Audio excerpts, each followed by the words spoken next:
Dobropilya is near Pokrovsk. The National Guard Brigade Rubej has currently stopped the occupiers' advance toward the city.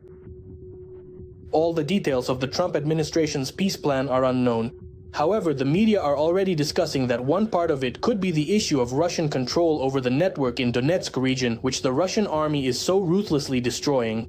In other words, ours would have to withdraw from Donetsk region in exchange for other occupied territories. This hasn't been officially confirmed, but apparently this is supposed to be the key point of the plan.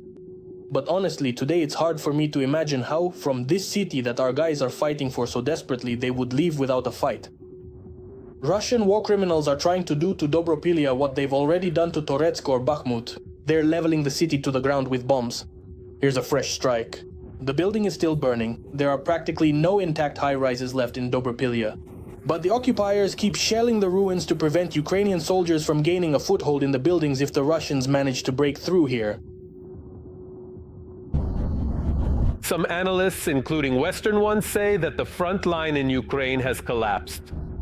No, that's not true. But that's not true, because a breakthrough or collapse of the front line is when the enemy, with raiding actions and regular formations, can advance deep into our territory. That is out of the question. Even these attempts to storm with enemy column, several dozen pieces of equipment in the direction of Dobropilya, have failed for them. The Dobropilya direction is covered by the 4th National Guard Brigade, Rubej. One of the most motivated battalions is Power of Freedom, highly motivated. But you see, unfortunately, our battalion is now very depleted, has suffered losses because we moved from the Siversk direction to Pokrovsk. The battalion was redeployed here at the moment when the enemy managed a breakthrough spanning several kilometers. Ukraine was at risk of losing control over Dobropilya. The unit successfully completed the rescue mission. They had to advance, and the enemy's positions ended up behind the Ukrainian lines. Their clearing is coordinated from this command post, probably the closest one to the front line.